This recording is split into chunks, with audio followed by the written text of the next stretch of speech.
যিনি প্রেম মন্দির আশ্রমে প্রতিষ্ঠা করেছিলেন, যিনি পরম পূজ্য ব্রহ্মী শিবাবতার শ্রী শ্রী বাগানন্দ ব্রহ্মচারীজি মহারাজের আর এক ভাই, মাইকেল লোকেও আছে, যার পিতৃগৃহ বাগানন্দ ব্রহ্মচারী বলে খ্যাত। আমরা এবছর 125তম জন্ম জয়ন্তী উৎসব পালন করছি। 25তম শ্রী শ্রী কারানন্দ ব্রহ্মচারীজি মহারাজের যে উৎসব আমরা ঘোষণা করেছিলাম, তারই অঙ্গীভূত আজকে এই পবিত্র স্থানে দুর্গাবাড়িতে, কর্তাবাড়ির দুর্গাবাড়িতে আমরা একটি ফলক স্থাপন করবার জন্য এসেছি।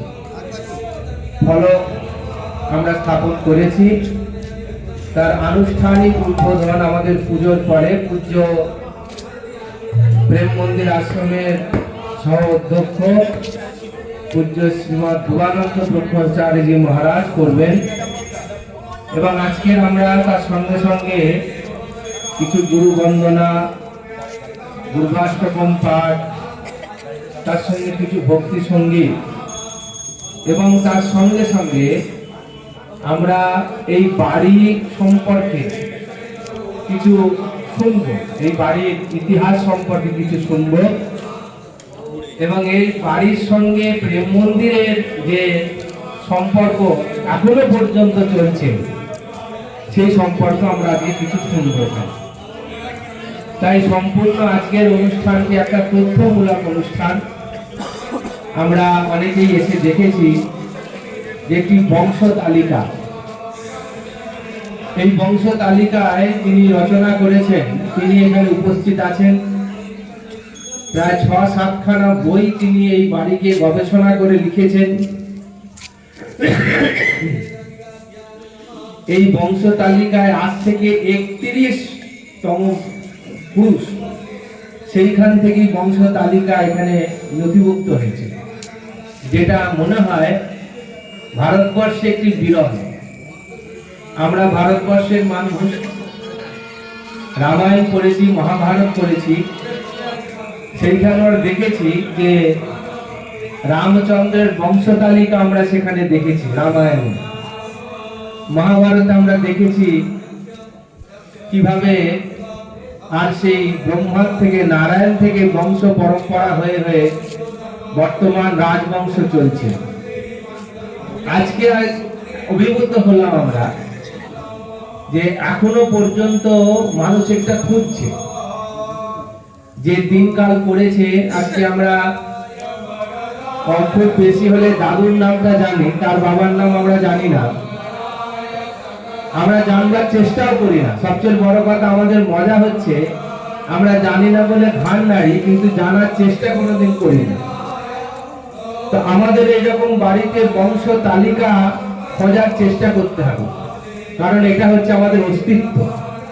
যে অস্তিত্বকে খুঁজতে খুঁজতে আমরা প্রেম মন্দির থেকে আজকে জনাই কর্তাবাড়িতে চলে এসেছি।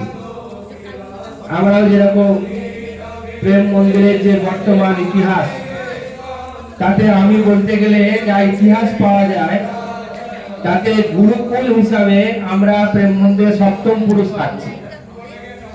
আমাদের গুরু পরম্পরায় প্রেম মন্দিরে সপ্তম পুরুষ রয়েছে। আমরা তার আগেও খোঁজ চালাচ্ছি, কোথেকে খোঁজ পাওয়া যায়।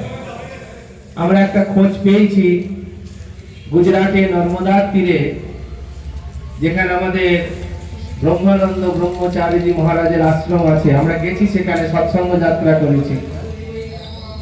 সেইখান থেকে আমরা কিছু তথ্য পেয়েছিলাম।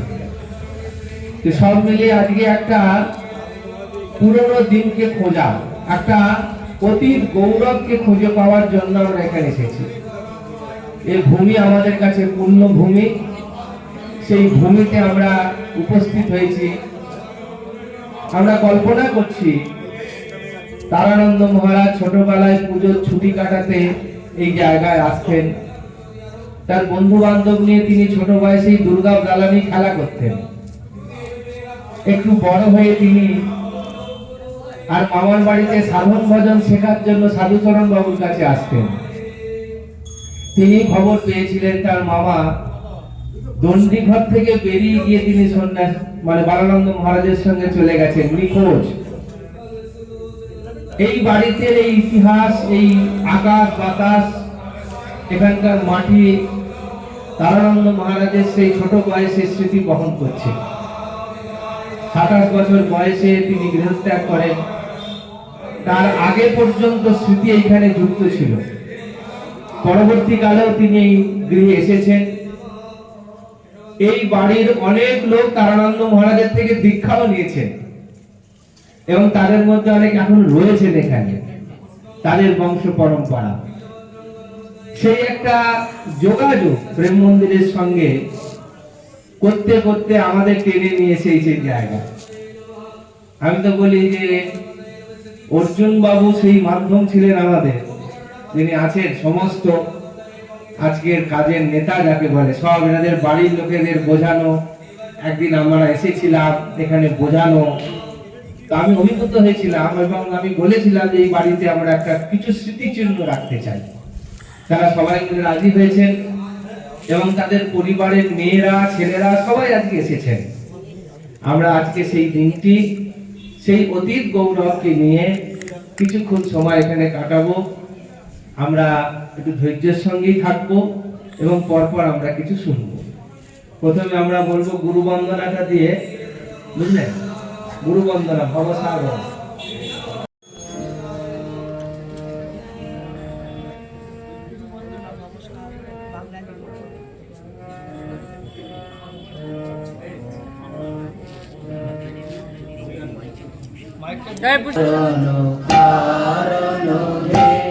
রবি নন্দন কল্যাণ মঞ্জনে শরণাগত কিঙ্কর ভীত মনে গুরুদেব দয়া করো দীনজনে কন্দর তামস ভাস্করে তুমি বিষ্ণু প্রজাপতি শঙ্করে পরব্রহ্ম পরাৎপর দেব ধনে গুরুদেব দয়া করো দীনজনে মনোবারণ শাসন অঙ্কুশরে নরপ্রাণ ধরে হরিকাকুশরে গুণগান পরায়ণ দেবগণে গুরুদেব দয়া করো দীনজনে কুণ্ডলিনী ঘুম ভাঙ্গা করে ত্রিগ্রন্থি বিতারণ হার করে মম মানস চঞ্চল রাত্রি দিনে মম মানস চঞ্চল রাত্রি দিনে গুরুদেব দয়া করো দীনজনে ঋতুসূদন মঙ্গল নায়ক হে সুখ শান্তি ভরা ভরদায়ক হে হরে তব নাম গুণে গুরুদেব দয়া করো জীবনে অভিমান প্রভাব বিমত করে গতিহীন জানে তুমি রক্ষক হে চিত সঙ্গীত বঞ্চিত ভক্তি ধরে গুরুদেব দয়া করো দীন জানে তব নাম সদা শুভ পতিতাধম মানব পাবক হে মহিমা তব গোচর শুদ্ধ মনে গুরুদেব দয়া করো দীন জানে জয় সদ্গুরু ঈশ্বর প্রাপক হে ভব রোগ বিকার বিনাশক মন যেন রহে তব শ্রী চরণে মন যেন রহে তব শ্রী চরণে মন যেন রহে তব শ্রী চরণে গুরুদেব দয়া করো দীন জানে গুরুদেব দয়া করো দীন জানে গুরুদেব দয়া করো দীন জানে তলে নিয়েছে যে আশ্রয় সে গুরু চরণ তলে নিয়েছে যে আশ্রয় জীবনে চলার পথে তার কিবা ভয় সৎ পথে থাকো সৎ কর্ম করো সৎ পথে থাকো সৎ কর্ম করো নির্মল হয়ে যাবে তোমার হৃদয় শ্রী গুরু চরণ তলে নিয়েছে যে আশ্রয় জীবনে চলার পথে তার কিবা ভয় সৎ পথে থাকো সৎ কর্ম করো নির্মল হয়ে যাবে তোমার হৃদয় ইষ্টমন্ত্র জপ সৎ গ্রন্থ পড়ো ইষ্টমন্ত্র জপ সৎ গ্রন্থ পড়ো সাধু সঙ্গ করো জীবন ধরে ইষ্টমন্ত্র জপ সৎ গ্রন্থ পড়ো সাধু সঙ্গ করো জীবন ধরে তোমার সকল ভার এবার থেকে তার তোমার সকল ভার এবার থেকে তার এতে আর নেই কোনো সংশয় এতে আর নেই কোনো সংশয় শ্রী গুরু চরণ তলে নিয়েছে যে আশ্রয় শ্রী গুরু চরণ তলে নিয়েছে যে আশ্রয় জীবনে চলার পথে তার কিবা ভয়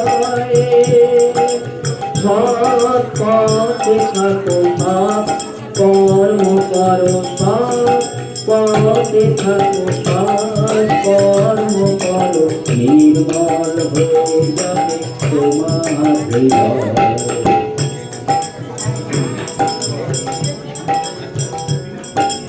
বিষয় বাসনা দেবে শুধু যন্ত্রণা বিষয় বাসনা দেবে শুধু যন্ত্রণা এর থেকে নিস্তার কেউ পাবে না বিষয় বাসনা দেবে শুধু যন্ত্রণা এর থেকে নিস্তার কেউ পাবে না যদি লোভ লালসা মনে বাঁধে বাসা যদি লোভ লালসা মনে বাঁধে বাসা, ব্যর্থ হয়ে যাবে সকল আশা।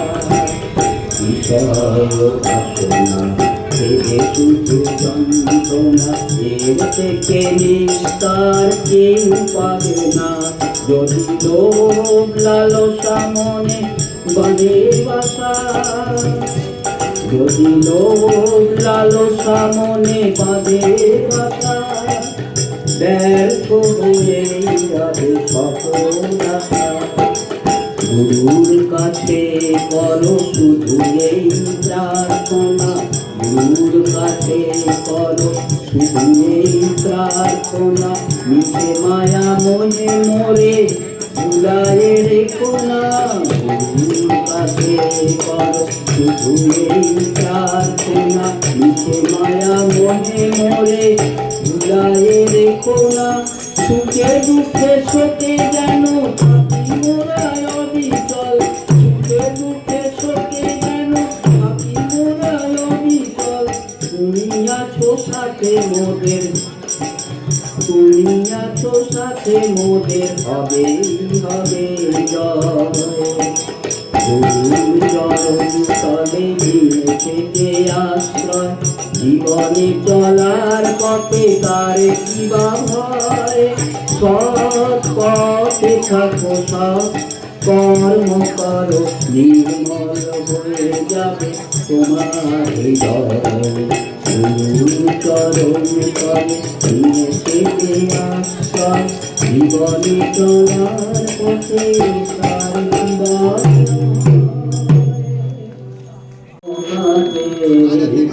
প্রণাম লহো যুগল ভায়ে।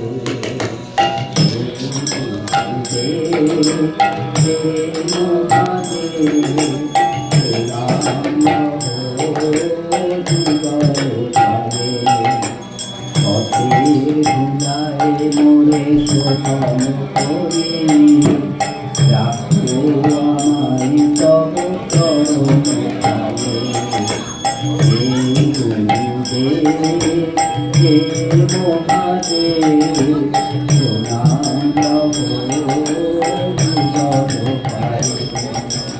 চরণের ধুলা মোরে জানিতে বলে, ধরার ধুলায় প্রভু নেমে এলে।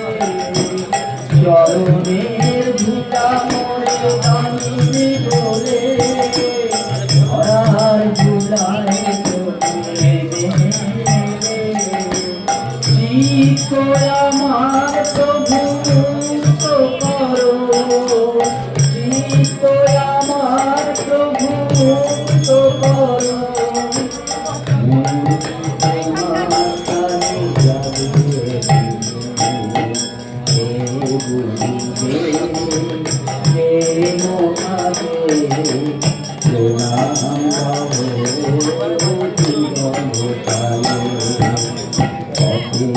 ধুলায় মোরে শোভন করি রাখো আমায় তব চরণ তলে।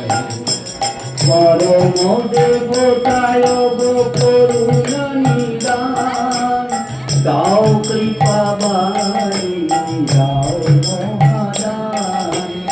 পরম দেবতায় গো করুণা নিদান, দাও কৃপা বাড়ি দাও মহাদান। মন্ত্র দাতা তুমি মুক্তি দাতা, মন্ত্র দাতা তুমি মুক্তি দাতা। করাও আমায় মহামন্ত্র দিয়ে, করাও আমায় মহামন্ত্র দিয়ে। হে গুরুদেব হে মহাদেব প্রণাম লহো যুগল ভায়ে।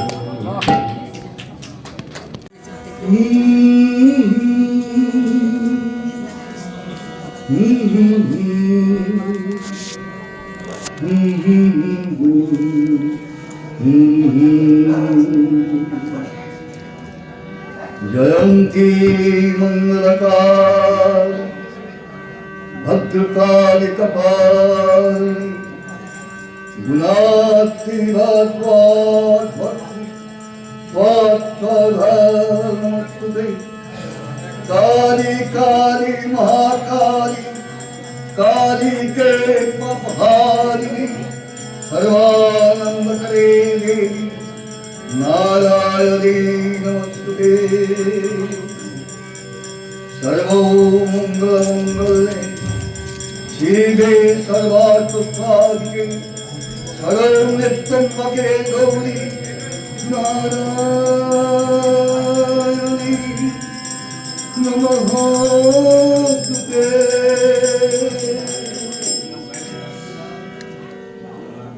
जागो जोगो माया जागो मृगमयी चिन्मयी रूपे जागो तबो निष्ठा को न धरुई कांदिया डाके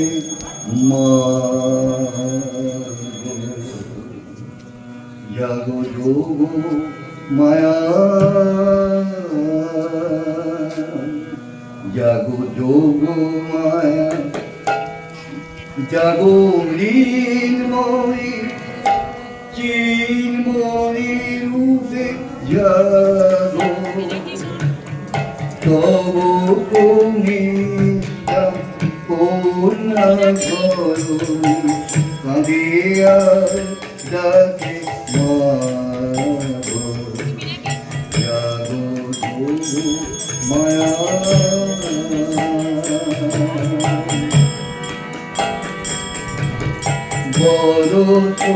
বড় বিকাশে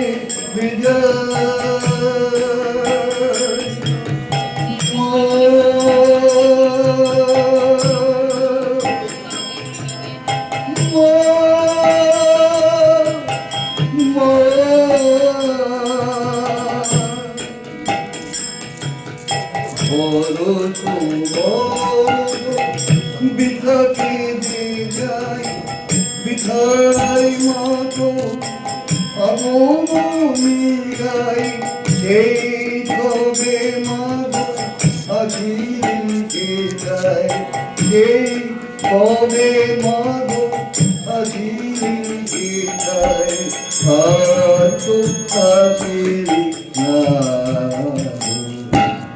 জাগো যোগো মায়া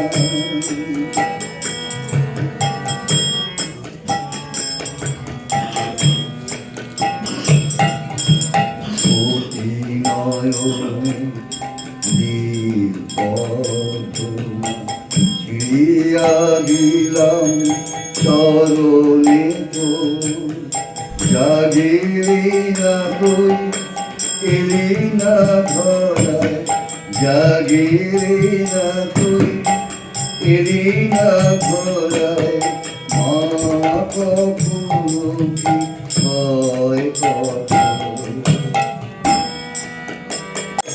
সেগুলো বিপরীতে বলা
গঙ্গার পশ্চিম তীরে প্রেম মন্দিরে তারা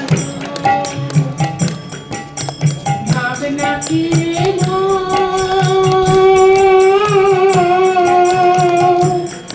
সেই দয়াল গুরু আছেন একজন গঙ্গার পশ্চিম তীরে প্রেম মন্দিরে তারা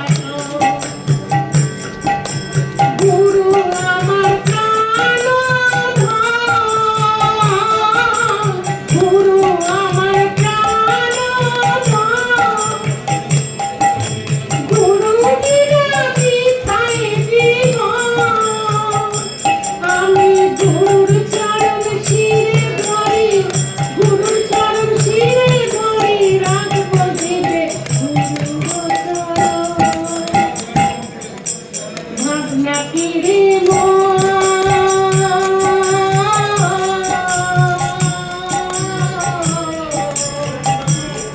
সে দয়াল গুরু আছেন একজন গঙ্গার পশ্চিম তীরে প্রেম মন্দিরে তারা গুরুই শিব গুরুই শক্তি গুরুর সেবায় পাবে মুক্তি গুরুই শিব গুরুই শক্তি গুরুর সেবায় পাবে মুক্তি মন প্রাণ দিয়ে সবাই জয় গুরু বলে এগিয়ে চলি গুরুই শিব গুরুই শক্তি গুরুর সেবায় পাবে মুক্তি মন প্রাণ দিয়ে সবাই জয় গুরু বলে এগিয়ে চলি সুখ দুঃখের সঙ্গে সারে সুখ দুঃখের সঙ্গে সারে পরিশ্রীমূল ভাষা সয়ে অসময়ে দয়াল গুরু অসময়ে দয়াল গুরু সবার বিপদ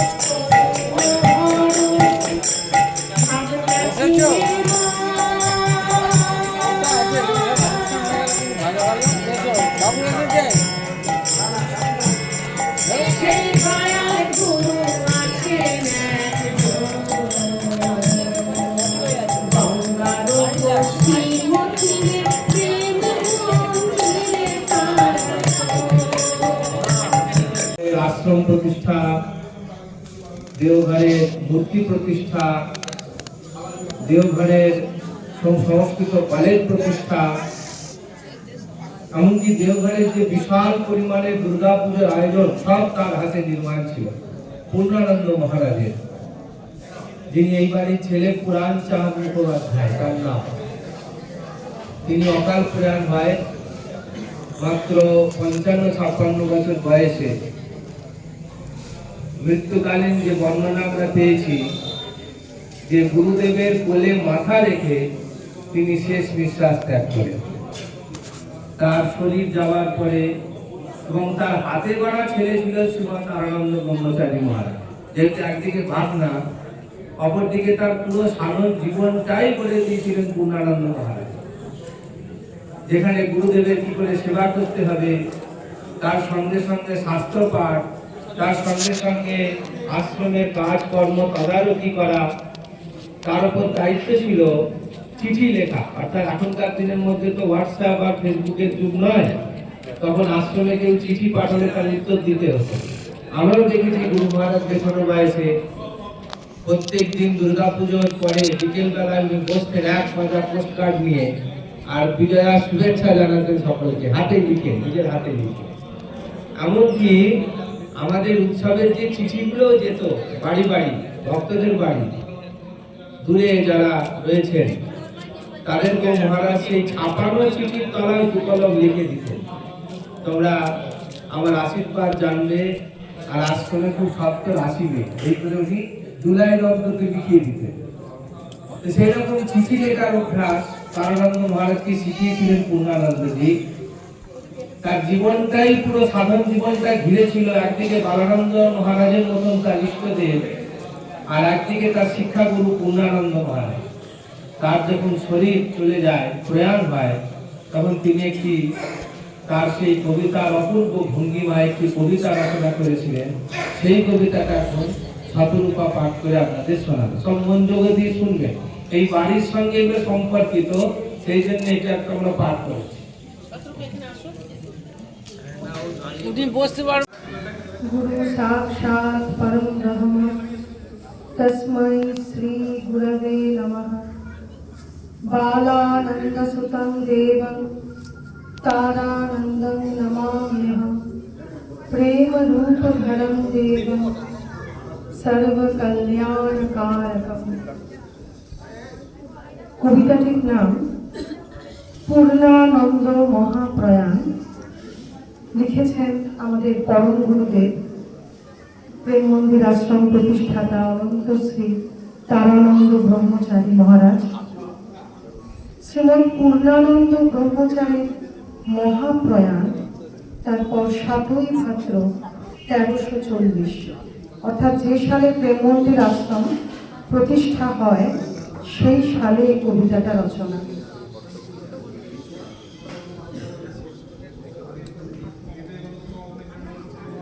পূর্ণানন্দ মহাপ্রয়াণ। উহু ওই জাহ্নবী বক্ষে কি মোরা দেখিল চক্ষে, পবিত্র ওই গঙ্গা কূলে আগুন উঠিল জ্বলে। চন্দনের চিতা মাঝে কে ওই শয়ান, দেখিতে দেখিতে হায় হয়ে গেল ভস্ম ছাই। পূজ্যপাদ আমাদের পূর্ণানন্দ তনু, অযুত তরঙ্গ ভঙ্গে পতিত পাবনী। উছলি উছলি তাই লয়ে গেল হায় হায়। আমরা রহিলু দেখা মরণেতে মরি, তুমি দেব চলি গেলে মরলীলা অবসানে। না কহি একটি কথা, না চাহি মোদেরও পানে, কিন্তু না করিব ক্ষোভ। যে আদর্শ মহান রেখে গেলে তুমি, নিত্য ধ্রুব তারা সম থাকিয়া সম্মুখে। দেখাইবে পথ সদা অন্ধকার রাতে, এই তো সান্ত্বনা বাড়ি জীবনের পথে। ছিলে তুমি সদা মধুরতাময়, মমতা মাখানো প্রাণ, সদা মমতার গান। নিষ্কাম সন্ন্যাসী তুমি ছিলে ধরায়, খেলিতাম সদা মহাযোগে রত। লোভিতাম নিরমল আনন্দ কত, তুমি সে মহান যোগী সুখ ভোগে বিতরাগী। পোড়াইছ যোগানলে পাপ রিপু যত, আশা তব পরমার্থ কোথা কিছু নাহি স্বার্থ। দেখিয়াছি মহাদেবে অবিচ্ছিন্ন মত, মহাধ্যানে নিমগণ ছিলে অবিরত। ছিলে তুমি সদা গুরু অনুরাগী, তুচ্ছ করি চতুর্বর্গ। না চাহি দ্বিতীয় স্বর্গ, সর্বত তন্ময় হয়ে ছিলে গুরু পদে।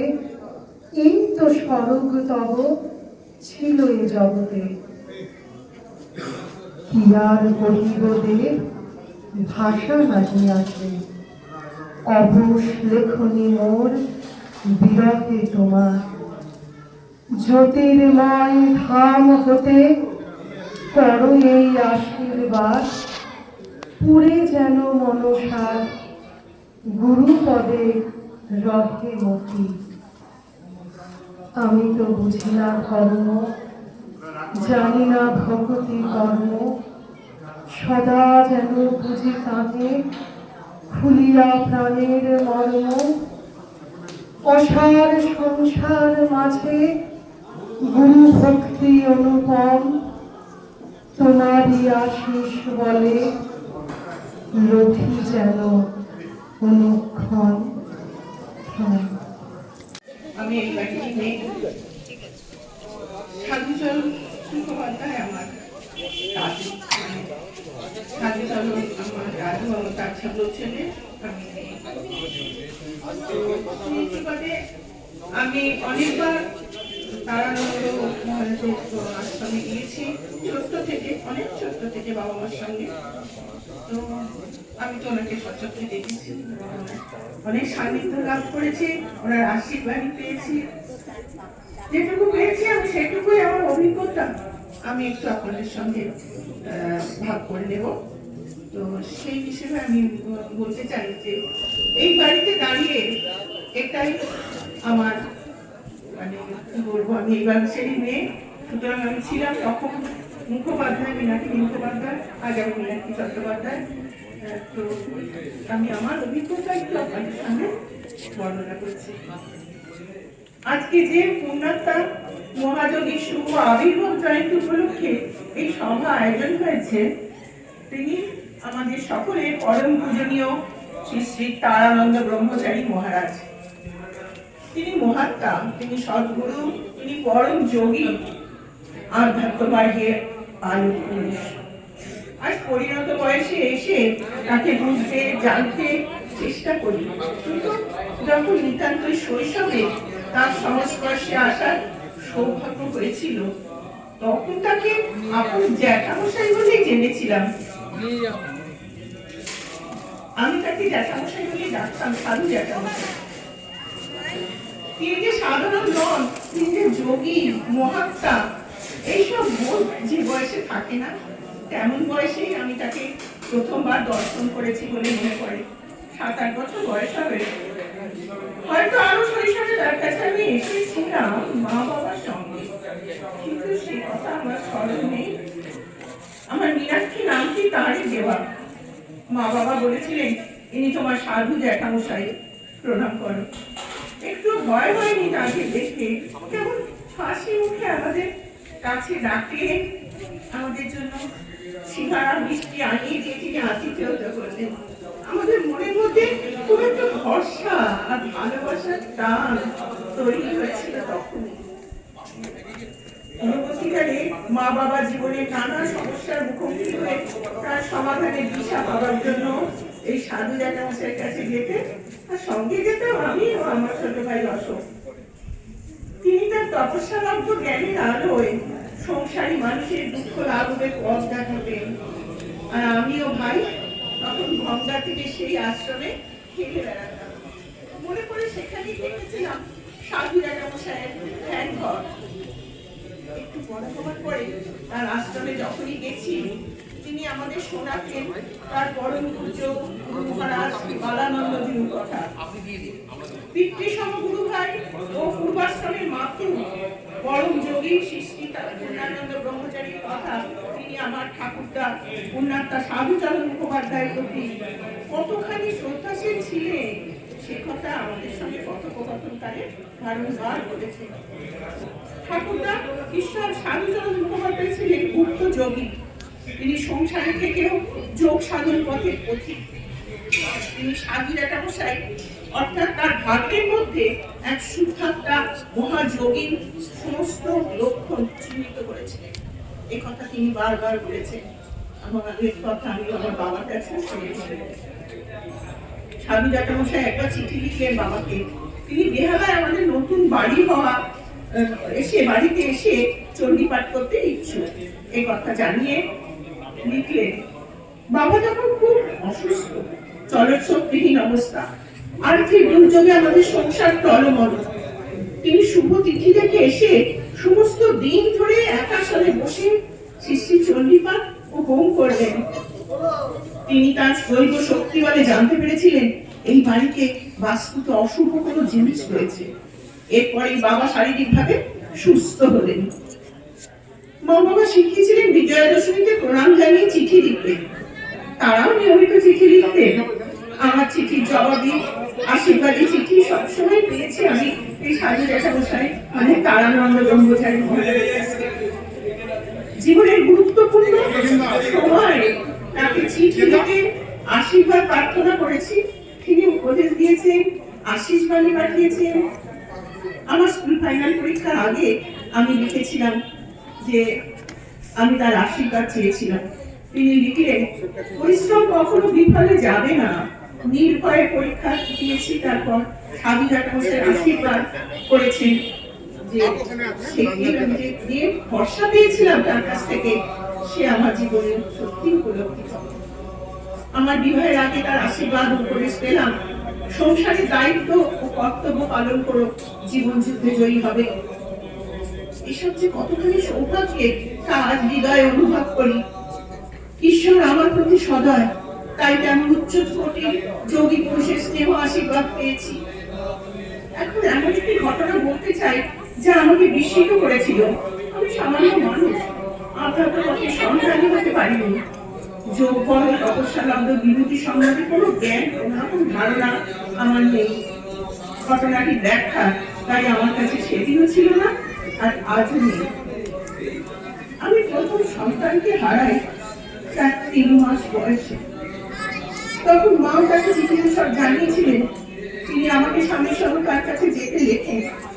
কিন্তু শোকে উন্মাদ প্রায় দশায় আমাকে সেখানে নিয়ে যেতে পারেননি মা। এর বছর খানেক পরে আমার দ্বিতীয় পুত্র জন্মায়। সে একটু হাঁটতে শেখায়, সে হাঁটতে পারতো না। সে এমন ভাবে জন্মেছিল, তার জন্মলব্ধ 2টি পা ছিল, তার মানে হাঁটার কোনো ক্ষমতা তার ছিল না।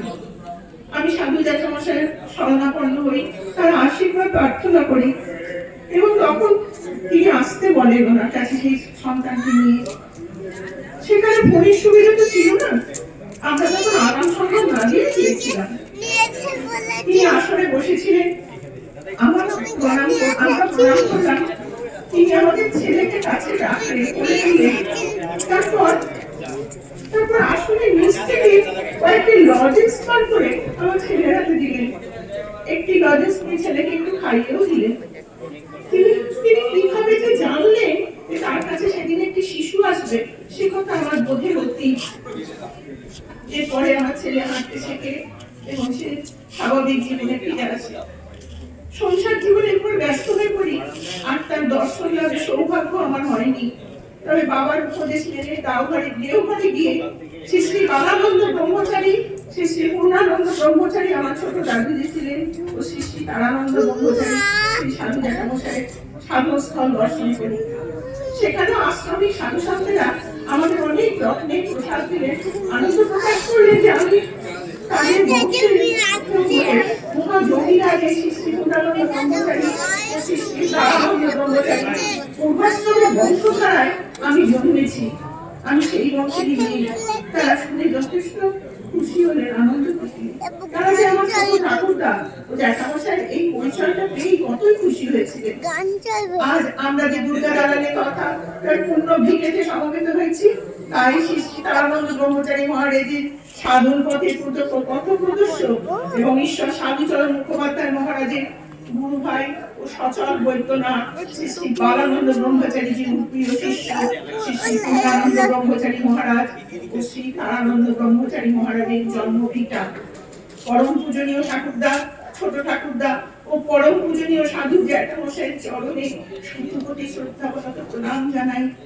তাদের আশীর্বাদ যেন আমাদের শত বিপদ বাধা দূর করে নির্ভয় করে। তাদের উপদেশামৃত আমাদের আলোর পথ নির্দেশ দেয়, আমরা যেন সেই মুক্তির পথযাত্রী হতে পারি। আজ এই পুণ্য লগ্নে এই প্রার্থনা জানাই।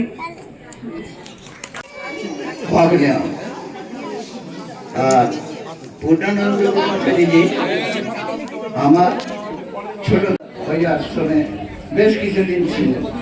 তবে ওখানে শিষ্যত্ব নেননি, যেহেতু ওনার কাকা ওখানে ছিলেন, সেই জন্য আমার বাবা কৃষ্ণকবর তিনি ওইখানে বহুদিন ছিলেন, সেই সব শুনেছিলেন। সত্যি বলতে আমি সেখানে যাওয়ার কোনো রকম সুযোগ পাইনি, নানান রকম আমার পারিবারিক অসুবিধার জন্য। আজকে সকল অসুবিধায় সমস্যা মিটে গেছে, যেটা আমি নিজের মতন দাঁড়িয়ে গেছি। আমিও সেসব থেকে মুক্তি পেয়ে ভালোই আছি। কিন্তু সমস্ত জিনিস মনে আছে। চলুন, আমার যারা পরের প্রজন্ম রয়েছে তারা সব দেখাশোনা করুন। এখন অনেক কলেবর বড় হয়েছে, বহু শিষ্য সমাজ হয়েছে, তারা দেখবেন। আমি বয়সের ভারে একটু ভারাক্রান্ত হয়ে গিয়ে একটু খারাপ হয়ে গেছি, তবে মনে আছে, ওনাদের মনেও রাখি।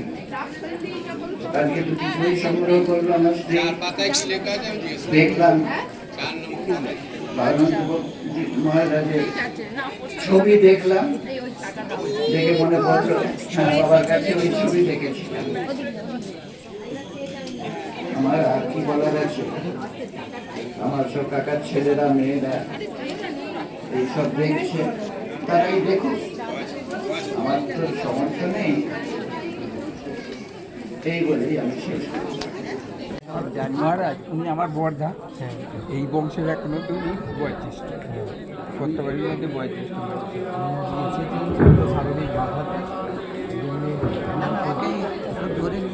অর্জুনই নিয়ে এসেছে, অর্জুনই নিয়ে এসেছে। নাতি এনে যে বলছে তো আমার নাতি আমাকে ধরে গাড়িতে তুললো। আত্মীয়া খুব সুন্দর স্মৃতিচারণ করলেন, তার প্রতি আমার কাছে অগাধ স্নেহ। সাধুচরণ মুখোপাধ্যায় না থাকলে তারকদাস চক্রবর্তী তারানন্দ ব্রহ্মচারী হতে পারতেন না। তারানন্দ ব্রহ্মচারী প্রথমে ট্রাম কোম্পানিতে একটা চাকরি পেয়েছিলেন, তখন তার অসৌচ, খালি পায়ে অসৌচ অবস্থায় গিয়ে চাকরি করছে।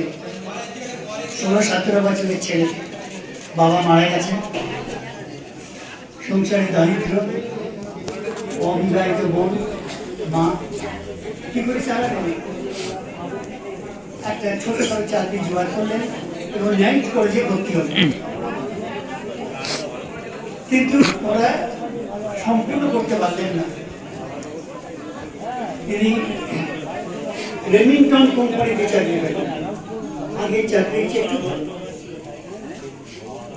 সেই সময় শুধু মুম্বাই থেকে সাধুচরণ মুখোপাধ্যায় তাকে লিখলেন যে তুমি এখানে চলে এসো, তোমার জন্য একটা চাকরির ব্যবস্থা রয়েছে। এটা কিন্তু ঈশ্বরের করুণা ছাড়া হয় না। তিনি যদি মুম্বাই না যেতেন এবং সাধুচরণ মুখোপাধ্যায়ের সান্নিধ্য না পেতেন, তার বৈরাগ্য বর্ণী কখনই প্রজ্বলিত হতো না, তিনি অধ্যাত্ম জীবন থেকে প্রবেশ করতে পারতেন না। সাধুচরণ মুখোপাধ্যায় একবার বলেননি যে তার কনিষ্ঠ ভ্রাতা পুরাণচন্দ্র মুখোপাধ্যায় বা পূর্ণানন্দ ব্রহ্মচারী, এই সংযম শিক্ষণীয়, নিজের সম্বন্ধে নয়, ভাইয়ের সম্বন্ধে নয়, পরিবারের সম্পর্কে নয়। তিনি আপন ভোলা মানুষ, নিয়ত ঈশ্বর চিন্তায় ব্যস্ত। তিনি তারানন্দ ব্রহ্মচারী তখন ব্রহ্মচারী হননি, তারকদাসকে গায়ত্রী শেখালেন ভালোভাবে। আমরা যে গায়ত্রী শিখি ভুল উচ্চারণে, মনের আবেগ সেখানে থাকে না, কিন্তু তিনি সঠিক উচ্চারণে মনের আবেগ যে গায়ত্রী উচ্চারণ করতে শেখালেন এবং হোম করতে শেখালেন। এইভাবে তার মনে বৈরাগ্য বর্ণে তিনি প্রজ্বলিত করলেন। তার আর অফিস যেতে ভালো লাগে না, ভালো চাকরি, বোনের বিয়ে দিয়েছেন, বাবার কিছু ঋণ ছিল শোধ করেছেন, কিন্তু তিনি অফিস যাননি।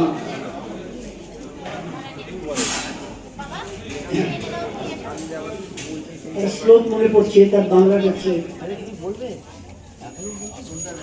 মা বলছেন, আরে তুই কবিকে বলছেন, তুই কাপড় বুনছিস না, তাঁত বুনছিস না? বলে কি করে তাঁত বুনি মা? আমি যে প্রেমে পড়েছি, রাম রসায়ন পান করে আমি প্রেমে পড়েছি, আমি উন্মত্ত হয়ে গেছি। আমার চাকরি করতে যেমন আমার পড়াশোনা করতে ভালো লাগে না, আমি রাম রসায়ন পান করে উন্মত্ত হয়ে গেছি। তিনি সাধুচরণের হাতে পদত্যাগ পত্র তুলে দিলেন।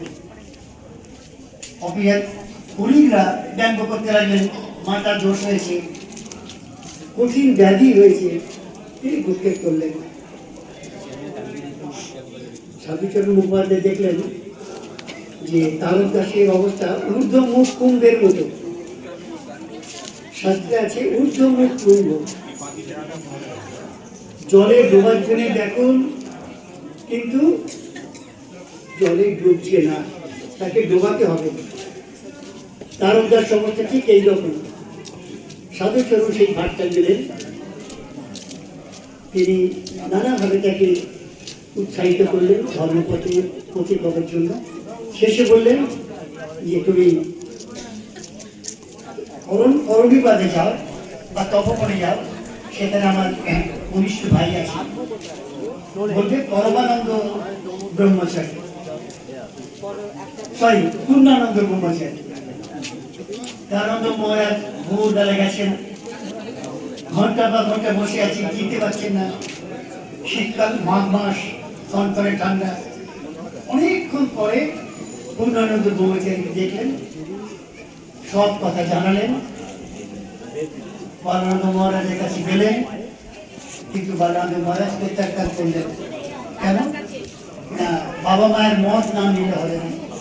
বলে বাবা তো নেই, মা আছেন, বলে মায়ের মত, কিন্তু মায়েরা তো মত দিতে চায় না। পূর্ণানন্দ মহারাজ বলেন, তুমি গিয়ে বলো যে আপনি তো জানেন মায়েরা মত দিতে চান না।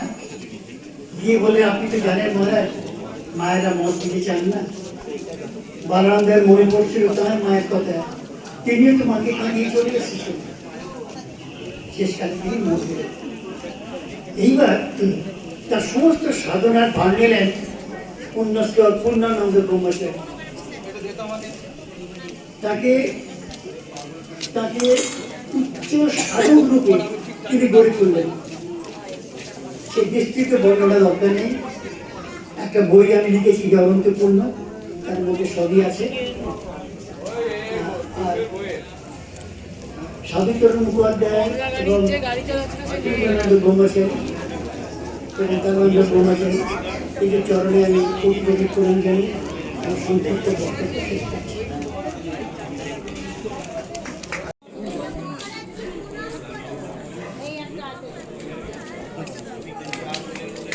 বই দেবে।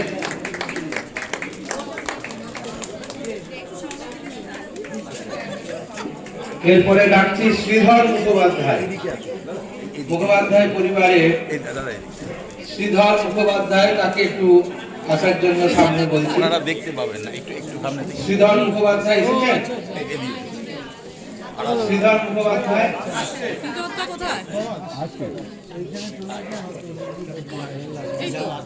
শ্রীধর মুখোপাধ্যায়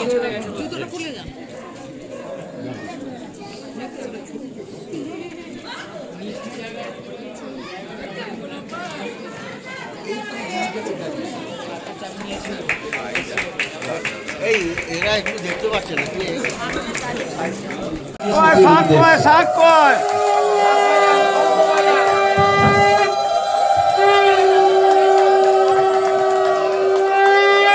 যে ফলকটি খোলা হলো সেটি তারানন্দ ব্রহ্মচারী মহারাজের উদ্দেশ্যে লেখা রয়েছে, ধ্যান মূলং গুরুর মূর্তি জনাই কর্তাবাড়ির কন্যা শৈলনন্দিনী দেবী ও জামাতা শশীভূষণ চক্রবর্তীর পুত্র তারকদাস বন্দ্যোপাধ্যায় তরসদাস চক্রবর্তী। পরবর্তীকালে কর্তাবাড়ি নিবাসী সম্পর্কে মাতুল সাধুচরণ মুখোপাধ্যায়ের নির্দেশে দেওঘরে সচল বৈদ্যনাথ শ্রী বালানন্দ ব্রহ্মচারী মহারাজের সান্নিধ্যে ব্রহ্মচর্য দীক্ষা গ্রহণ করে শ্রী তারানন্দ ব্রহ্মচারী নামে খ্যাত হন। ঋষিরা প্রেম মন্দির আশ্রম স্থাপন করে সাধন ভজন ও ধর্ম প্রচার করেন। স্মৃতি বিজড়িত এই কর্তাবাড়িতে তার 125তম আবির্ভাব তিথি উপলক্ষে শ্রদ্ধার্ঘ অর্পিত হলো শ্রী দেবানন্দ ব্রহ্মচারী অধ্যক্ষ প্রেম মন্দির আশ্রম 25শে পৌষ 1432 সন।